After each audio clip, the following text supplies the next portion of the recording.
jërë ngeen jëf yéen suñuy abonné seen chaîne bii di L'Oreille du Monde TV dafa fas yéene waat yeesalaat ab doxalinam lépp ci gën di leen bégal moo tax ñu di leen ñaan ngeen di aimé suñuy vidéo di ko commentaire waaye di ko partager ak seeni soppe ci commentaire yi nag lépp lu ngeen bëgg ñu yokk ko mbaa ñu wàññi mbaa ñu di ko defaraat ci suñu ay contenu ñu ngi leen di ñaan ngeen ñu ko bindal ndax ñun yéen lañu fi nekkal ngir di jaamu seeni soxla. bëggoon ñu àndandoo ñu déglu Madiambal Diagne ci kàddu yi nga xam ne yëkkati na ko ginnaaw bi président bi yëkkatee kàddoom keroog wax ci justice bi moom mu génn di yàq wax ji pour nga xam ne ñoom ay jaxasekat lañ ak ay yàqkatu wax lañ dama bëgg ñu àndandoo ñu déglu kàddu yi nga xam ne Madiambal Diagne yëkkati na ko wax ni gars yi dañoo bëgg a teggi ki nga xam ni mooy ministre bii di Ousmane Diagne suñu paree ñu déglu kàddu yi nga xam ne Ousmane Diagne yëkkati woon na ko suñu paree nag ñu déglu kàddu président yi après ñu dem ñu déglu ki nga xamante ni mooy Moustapha Diop journaliste bu Walfadjri ñu déglu kàddu yi nga xam ne yëkkati na ko ci muy ay kàddu yu am solo gars yi nañ leen déglu kàddu Moustapha Diop bi dinañ comprendre lu bëree bëree bëri di ñaan nag képp ku nga xam ne abonné woon ñu ngi leen ñaan nga abonné te ngeen partagé vidéo bi te aimé ko bu baax a baax ñu déglu Moustapha Diop ak xel ginnaaw bi nga xam ni déglu nañ ki nga xam ne mooy Madiambal Diagne déglu ministre bii di Ousmane Diagne ñu déglu président door a déglu ki nga xamante ni mooy Moustapha Diop ci kàddu yu am solo yi nga xam ne yëkkati na ko. bu ñu dégloo kii di Moustapha Diop ba pare ñu déglu ki nga xamante ni mooy sëñ Saliou Guèye ci kàddu yi nga xam ne am wax na ko ci ni justice bi war a protéger premier ministre protéger président protéger li nga xam ne mooy projet bi ak ñoom seen avantage kese moo ci nekk muy avantage yu réew mi ñu déglu Serigne Saliou Guèye ci kàddu yu am solo yooyu moom it ginnaaw bi ñu dégloo Moustapha Diop. C'est regrettable que le président de la République ait parlé dans le sens de mettre la pression sur la justice. C'est le garant des institutions et du fonctionnement régulier des institutions. Il ne doit pas le faire. C'est une déclaration malheureuse du président Bassirou Diomaye Faye. Il a parlé comme l'ont fait les députés de Pastef ou bien peut-être le petit peuple de Pastef. C'est pas de son rôle et c'est pas de sa responsabilité. Je crois que même s'il l'avait pensé, il n'avait pas à le dire publiquement. Je crois qu'aujourd'hui, il a violé le principe de la séparation des pouvoirs. Mais le ministre Ousmane Diagne a fait une déclaration à l'Assemblée nationale qui est une déclaration respectable pour le principe. Mais il faut en tirer la conséquence. Si autant que c'était les députés de Pastef qui parlaient ainsi, j'aurais pu comprendre. Mais aujourd'hui que le président de la République parle, moi je pensais que l'illusion qu'il y avait que le président Bassirou Diomaye Faye soutenait son ministre de la Justice est tombée. Je ne vois plus, en toute sincérité, ce que Ousmane Diagne fait au poste. Oui, il devrait démissionner. À sa place, peut-être qu'il faudrait bien se poser la question. Et peut-être qu'il y en a qui demandent ça. Il y a Bassirou Diomaye Faye a parlé dans le même sens que Aminata Touré qui apparemment veut le poste. Oui. Et quel poste? Le poste de ministre de la Justice, c'est ce qu'on dit dans les milieux des médias. C'est ce que vous savez, vous? C'est votre ami, hein? Non, mais c'est dans le milieu des médias, on le dit. Oui. On le dit dans le milieu des médias et je peux le croire. Oui. Même si je n'ai pas d'informations sur ça. Mais autant que Ousmane Diagne peut lui laisser le poste. Oui. Si tant est qu'elle est prête à faire ce que le régime veut, ce que Ousmane Diagne pense ne pas vouloir faire, mais il faut prendre ses responsabilités. Et aujourd'hui, le régime est dans une posture très difficile. La façon dont Ousmane Diagne a parlé. Si aujourd'hui il est démis de ses fonctions, on va dire non, il est démis de ses fonctions parce qu'il a fait de la résistance, il n'a pas voulu faire n'importe quoi. Et ça, moi, ça ne me surprend pas de l'homme, en toute sincérité. Très bien. Et je l'avais dit quand il était nommé. J'avais dit qu'on ne peut pas lui faire certaines choses. Peut-être qu'il a fait quelques compromissions ou quelques convenances ou quelques compromis avec le régime, mais aujourd'hui, en disant publiquement, devant l'Assemblée nationale, la représentation populaire, que je n'accepte pas de pression et que je vais laisser la justice faire son travail en âme et conscience. Si aujourd'hui on le démet dans un contexte pareil, c'est que le gouvernement ne veut pas. Il est vrai que j'ai été interpellé en ma qualité de ministre de la Justice, garde des Sceaux, sur ce que d'aucuns ont eu à appeler la lenteur de la justice. Maanaam mbir yi dañoo yéex lu yéexul nu muy mel lu yéexul day gaaw walla mu bar comme ni ko kenn waxe léegi ci soxna yi te li ma jàpp te ma nekk koo xamee ni kii daanaka sama àdduna yëpp ci justice laa ko def parce que maa ngi nekk actuellement bi may dugg à l'école de magistrature il y a maintenant 38 ans et li ma jàpp moom mooy atte yoon dëppoowul ak gaaw walla bar àtte day teey day dal suñu bëggee li tax mu jóg mu aw yoon. Je ne comprends pas du tout, en toute objectivité, ces observations, pour ne pas dire ces critiques. C'est comme si finalement ce qui évidemment semble intéresser les gens, c'est moins la bonne marche de la justice que l'arrestation et la poursuite de certaines personnes qui ont été citées. Maanaam li yitteel nit ñi dafa mel ni daal du atte bu aw yoon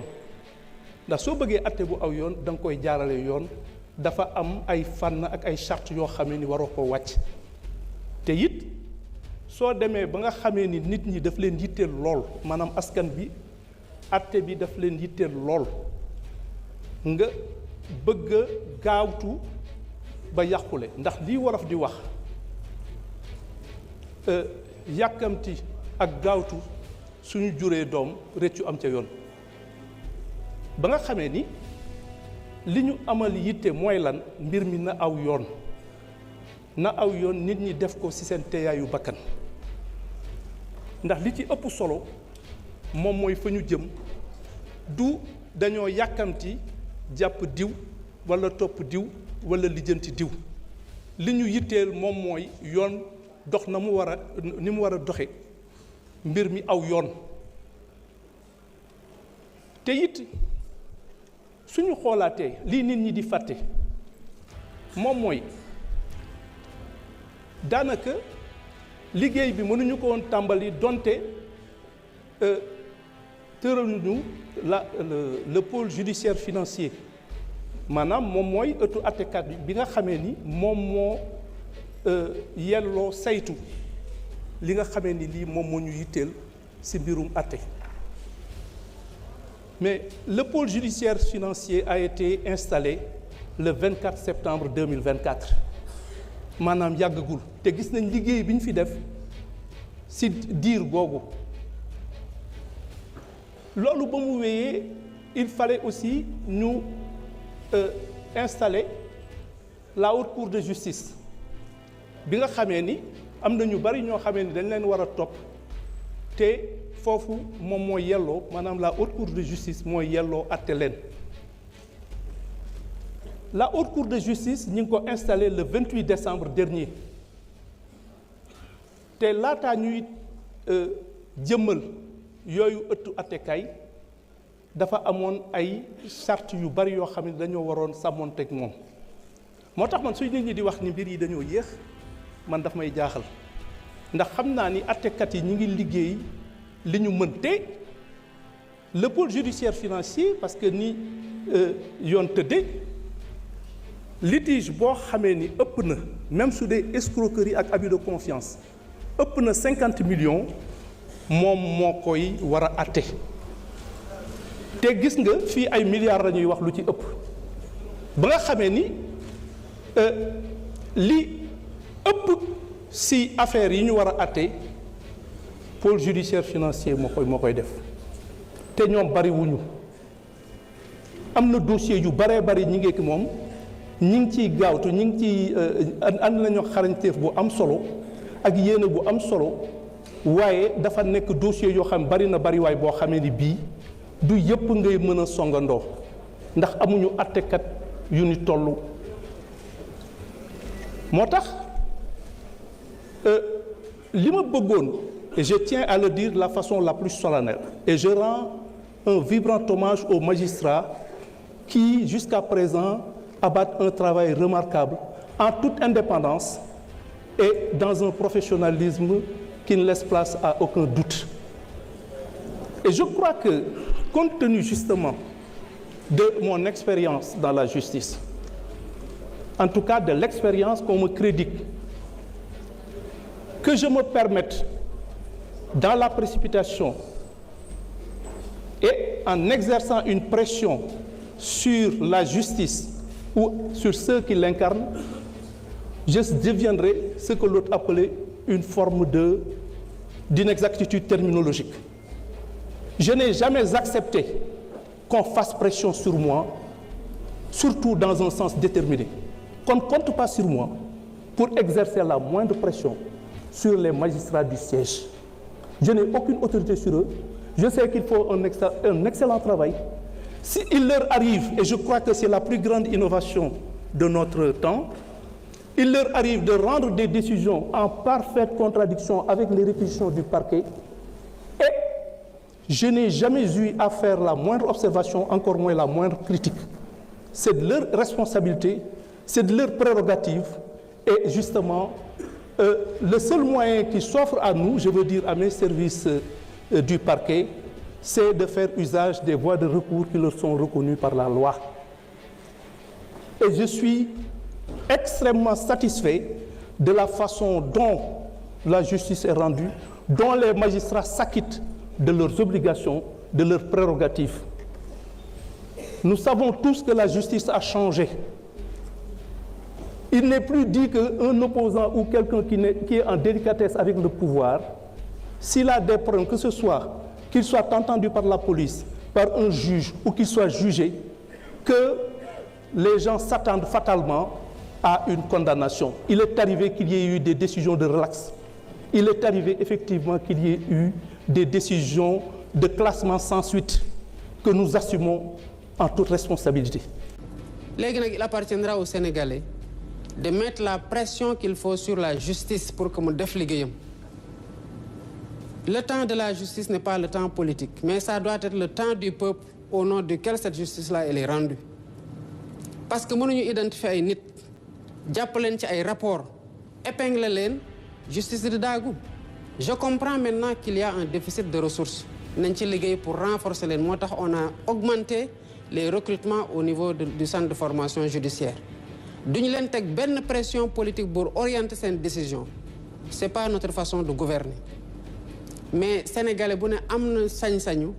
bu ñu nee diw sangam mii que mu nekk ministre gouvernement Diomaye wala mu nekkoon ministre bi fi nekkoon avant moi wala directeur général bu ñu ko épinglé sénégalais ont le droit de réclamer que la justice fasse son travail bu boobaa man dama amul sax conc ba koy teg ci kaw dossier. Enfin man de bi ma déggee président de la république wax dama ne est-ce que li mu wax ni warul nekk suñu satisfaction ñun pourquoi je le dis Safiatou mooy suñu réew mi dañoo mas a wax di jooytu ne l'exécutif le président de la République notamment dafa am pouvoir trop sur le judiciaire ñu yàgg a wax ne fii kuñ fi jàpp président la neex kuñ fi jàppul président la neex man ma déggee Bassirou le président de la République Bassirou Diomaye Faye wax dama am impression que ni moom si boppam dafay avouer son impuissance face aux magistrats. Je n'appellerai pas ça impuissance mais en tout cas dafa ñu bëgg a wax ne moom amul benn volonté wu dem di teg pression magistrat yi man dégg-dégg boobu laa jëm que ni moom xëy na sax li ñuy def neexu ko mais du tax mu wàcc ligne bi mu yéegoon mooy du ma dem di leen teg pression te pourtant am na ay pouvoir yoo xam ne tey su bëggee teg defloo yenn yi les magistrats mën la leen ko defloo jàng nañ ko fi ak Macky Sall. Alioune Niane président de la chambre de discipline de la cour des comptes wax na fii bërki démb que ne am na président de la République boo xam ne bëggoon na fee tas cour des comptes parce que cour des comptes la mu def neexu ko. Bassirou Diomaye Faye nu di moom nekkul ci loolu. ci li mu nekk mooy def nañ ay audit gis nañ ay mbir jox nañ ko justice moo ci war a liggéey mais léegi du man président de la République man maay dem naan justice gaaw leen par force def nangam. même su ma ko bëggoon du ma ko def mais ki nga xam ne la justice est rendue à son nom parce que magistrat bu dee prononcer un verdict fii ci tribunal Dakar bii xaw ma ba xam parce que koo fekk doo ko dégg mukk mu ne au nom du président de la République doo ko dégg mukk mu ne au nom de l'Assemblée nationale doo ko dégg mukk mu ne au nom du Premier ministre doo ko dégg mukk mu ne au nom du ministre de la Justice danaan au nom du peuple sénégalais. Au nom du peuple sénégalais la ñuy prononcer les verdicts. Donc ce peuple là le président de la République ne leen mais am ngeen droit su fekkee ne da ngeen a gis ne def nañ ay audit yu wane ne am nañu sàcc seen alal def nañ ay enquêtes yu wane ne am nañu rey seen ay doom jébbal nañ ko ay juge yooyu ña ngay daagu comme ni mu ko waxee. am ngeen droit ne juge yooyu waaxu leen c'est aussi simple que ça. Mais man dama gis ne contrairement ak du ma ne contrairement ak li président wax mais dama naan contrairement ak dégg-dégg ma ci am dama gis ne am na ñu bari ñoo xam ne dégg-dégg bi ñu ci am mooy il faut mettre la pression sur le ministre de la justice. Et que dire de sa réaction? Oui, il faut mettre la pression sur le ministre de la justice. Or, le ministre de la justice, mais je suis désolé, mais c'est pas lui qui prononce les décisions de justice. Bien sûr. C'est pas lui qui mène les enquêtes. Ce qu'on peut reprocher au ministre de la justice, mooy lui le ministre moom mooy tutelu procureur. am na droit ne procureur nangam ak nangam ak nangam lañ bëgg a defee ñun suñu politique pénale mais foofu la yam et mieux man je suis désolé franchement mais dama gis ne on est en train de créer un cas Ousmane Diagne te wax dëgg yàlla jaru ko parce que créer un cas Ousmane Diagne mooy nekk naan Ousmane Diagne dafa war a def nangam pourquoi deful nangam dafa yéexal mbir yi bokkul ci projet bi xamul nu projet bi demee nangam ak nangam si on crée un cas Ousmane Diagne ma jàpp ne jaru ko pourquoi jaru ko parce que Ousmane Diagne il n'a pas été élu. Il a été nommé. Il a été nommé par le président de la République. benn signature dong moo ko fa bàyyi. ab signature dong moo ko fa bàyyi. su neexee président de la République ak son premier ministre soxlawuñu pression wu benn population wala benn peuple pour dégommer Ousmane Diagne su fekkee li muy def d'accorduñ ci su fekkee li muy def d'accorduñ ci c'est-à-dire que dafa yomb ci ñoom ñu dindi ko jërul di wax jërul di sonn muy benn ñaareel ba mooy Ousmane Diagne mii Bassirou Diomaye Faye ak Ousmane Sonko ñu ko tànn ñoo la ko gën a xam fuuf xam nañ ne nekkoon na procureur de la République du Sénégal xam nañ nan la doon defee bi mu nekkee procureur de la République xam nañ ne Ousmane Diagne a dit Sénégalais yëpp di ko dégg mu ne j'ai jamais été un procureur d'un gouvernement j'ai toujours été un procureur de la République du Sénégal c'est différent un procureur d'un gouvernement n'est pas un procureur de la République te ñun li ñu sonal depuis quelques années mooy suñu procureur dañu doon comporté wu comme des procureurs d'un gouvernement sinon d'un président et non de la République il a dit que j'ai toujours défendu les intérêts de la République mais quelqu'un comme ça su fekkee yow da ngaa jël responsabilité wu tànn ko def ko ministre de la justice mais mënoo xaar ci moom la mu doon bañ ñu teg ko ba mu nekkee procureur nga ne ko teg ko procureur bi nga jiite tey mën ta nekk donc lenn moo fi mën a nekk le président de la République et son premier ministre jugé ne li Ousmane Diagne di def doyu leen parce que du noonu lañ ko bëggee ñu dégommé ko te signature moo koy def encore une fois mais Safiatou tey bu ñu nee Ousmane Diagne kat dindi nañ ko ministère de la justice ñu ne lu tax ñu dindi ko ñu ne parce que gars yi dañ doon teg pression ci moom naan dafa yeexal mbir yi il est là pour faire son image liggéey bi ñuy xaar ci moom defu ko il est trop lent nangam ak nangam ak nangam ñu dindi ko fi léegi dem jëli keneen indi ko kooku ñëw nekk premier ministre astafurlah nekk ministre de la justice ci ëllëg sa wala ca ginnaaw ëllëg sa nga gis ñu commencé accélérer dossier yi commencé di jàpp di tëj su boobaa ban perception la ci Sénégal ay am dañ naan kon kët président de la République ak son premier ministre lii lañ bëggoon moo tax ñu dindi fi kii kon ñiy jàpp di leen tëj c'est pas du justice moo leen jàpp di tëj mais c'est parce que président de la République et son premier ministre ñoom ñoo ko bëgg man pour man il faut éviter ça bien sûr il faut éviter ça pour man le plus important c'est que le président de la République moom moo am responsabilité wu définir la politique pénale de ce pays moom moo am responsabilité wu rupture bi nga xam ne moom lañ promettroon Sénégalais yi depuis toujours rupture boobu par rapport ak surtout ni justice doon doxee parce que Sénégalais yi bokk nañ ci li ñu gën a meree Macky Sall ak régime am mooy justice ni mu doon doxee mooy képp koo xam ne yow li ngay wax neexul le pouvoir loo def lu mu gën a tuuti kaso nga jëm képp koo xam ne yow li ngay wax di ko def neex na le pouvoir de Macky Sall man ngay saaga nit ñi suba ba ngoon di sàcc alalu réew mi suba ba ngoon man nga sax dóor bal kaw nit ñi kenn du la jàpp loolu moo fi amoon te changement am na léegi changement am mais les gens li ñu doon bañ sous le régime de Macky Sall waruñu ne tey dañ koy nangu sous le régime de Bassirou Diomaye Faye man pour man il faut que ñu delluwaat ci benn sérénité bi les populations sénégalaises ont le droit de dire aux magistrats à la justice en général que ni ñun kat on n'a pas voté pour la rupture pour que ngeen di protéger ay sàcc on n'a pas voté pour la rupture pour que ngeen di protéger ñoo xam ne dañoo faat suñu ay doom yaa ngi dégg cette rupture-là ne doit pas se faire au détriment des populations sénégalaises. Mais cette rupture-là également ne doit pas se faire en faveur des vainqueurs. Il faut éviter ça. Par man li am solo mooy le président de la République am na droit et je pense que c'est noonu lay doxee convoquer son ministre de la justice wala le premier ministre convoqué ko ne que ñun kat par rapport ak mbir yi ni muy doxee nii ak nii la ñu bëggee. Et loolu ça se fait dans les secrets de leur bureau. D'accord. Mais c'est pas dans les médias wala dans les réseaux sociaux qu'on va dire Ousmane Diagne dafay war a jugee parce que nangam parce que après en force de faire ça on met le président de la République et le premier ministre mal à l'aise. Parce que mal à l'aise mooy am nañ droit jëlee ko fi par simple signature. Mais bu leen fi jëlee après ministre ba leen ñu remplacer acte bu mu posé ñu ne kii kat dañ ko fay faloon juste pour faire ça. cas yoo xam ne sax on refuse la médiation pénale. ok daf ci am ay cas yoo xam bien spécifiques yoo xamante ni sax loolu dañ koy bañ. Mais su fekkente ne yow da nga tu es mêlé à un scandale de plusieurs milliards yi nga ñëw tu verses des millions ñu ne dañ lay bàyyi au nom de quoi man bi ñu par exemple ay Tahirou Sarr dañu dugal ay milliards yu ñu ne leen déedéet man j'ai applaudi j'ai dit que oui on doit les maintenir en prison ba nga xamante ne li ñu yoreel askan bi ñu joxe ko après il faut maintenant payer pénalement loolu mooy dëgg mais moo tax man Yaa Moussa vraiment je suis désolé de le dire parce que nee naa encore j'ai beaucoup d'amis magistrats ndeysaan ñu ma jàppoon ak ñu ma kii yëpp j'ai beaucoup d'amis magistrats ndeysaan mais dafa am loo xamante ne nii justice mi ngi koy doxee pour man dalul suma xel dara c'est-à-dire pour soutenir projet bi parce que ce projet là a besoin aussi d'une justice très forte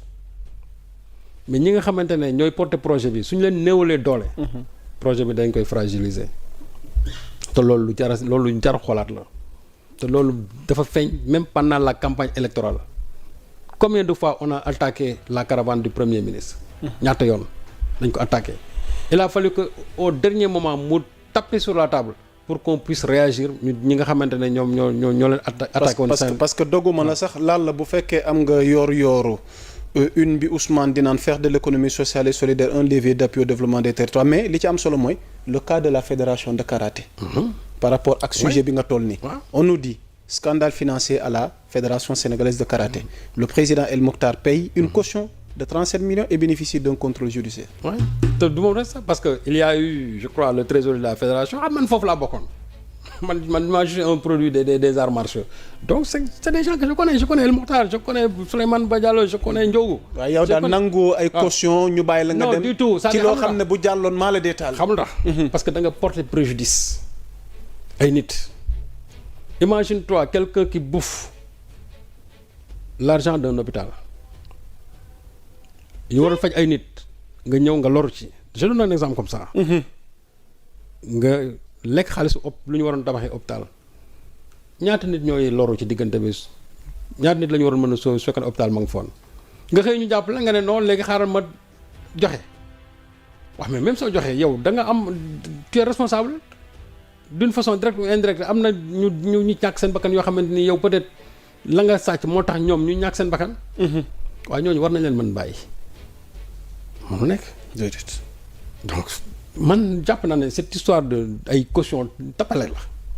nit ñi nañ bàyyi bu ñu sàccee ba pare ñu ne bërët ñu génne ba pare pour avoir la liberté non xam nañu wax c'est-à-dire que récupérer ba pare téye la mais on te maintient en prison loolu mooy dëgg sinon ce serait trop facile bu subaa da ngay toje yaa may dégg ñu jàpp la nga ne xaaral ma cautionné boo génnee une partie denc benn partie bi ñu bàyyi la soo génnee parce que liberté provisoire yi ngay gis fii yëpp ce sont des libertés définitives am na solo sëñ Saalum c'est des libertés définitives ay liberté donc pour terminer daal lan moo war a leer par rapport à la justice ci un an yi pour ñu tëj chapitre bu justice bi man l'appel que je lance à la justice mooy soutenez le projet évitez leen suñu institution yi quand je dis soutenez le projet mooy parce que projet bi projet Sénégal la wax c'est pas un parti hein c'est le projet bi te projet bi aspect judiciaire da ci am donc ñoom suñu ko soutenir seen bopp la ñu soutenir en même temps mais ñi nga xam ne ñooy doxal projet bi nag il ne faut pas qu'on les fragilise mënuñu c'est-à-dire Samba Boy bu jóg manqué leen de respect ñu yóbbu le tribunal ñu ne relax wala ñu ne ay peine de 15 jours ay 20 jours et cetera wala nga ñëw jégalu tribunal maa ko waxoon waxatuma ko nangam ñu bàyyi la nga dem déedéet non man je ne demande pas la sévérité mais il faut que les gens soient fermes qu'on protège nous nos institutions le premier ministre doit être protégé le président de la République doit être protégé mais mënoo jël un citoyen ordinaire yow nga ne kii c'est-à-dire pour le même chef d'inculpation kii nga ko tëj ko ci 3 mois l'autre bénéficie de comment dirais-je d'une relax mënul nekk logique ah non